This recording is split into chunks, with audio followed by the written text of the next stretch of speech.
Hello, কেমন আছেন সবাই? আমার পরিচিত সকলেই জানেন যে আমি হোম বেকার। অনেক বছর ধরেই কেক বানাচ্ছি। কিন্তু গত কয়েক মাস ধরে ব্যক্তিগত কিছু সমস্যার জন্য কেকের অর্ডার আমি নিচ্ছিলাম না। অনেক অর্ডার ক্যানসেল করে দিয়েছি।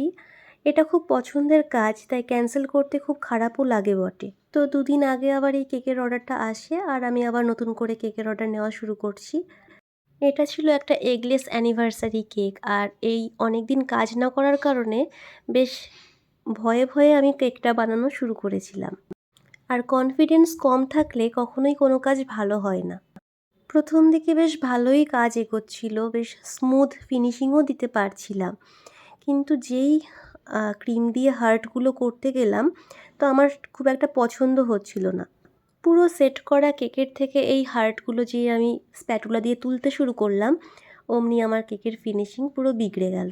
ফ্রিজে রেখে একবার সেট করে ফেললে কিছুতেই আর সেই ক্রিম আগের মতন স্মুথ হতে চায় না। পরে ফন্ড্যান্ট দিয়ে হার্টগুলো বানিয়ে কেকের ওপর বসিয়ে দিয়েছি। কাস্টমারের পাঠানো ছবির মতনই পুরোপুরি করার চেষ্টা করেছি।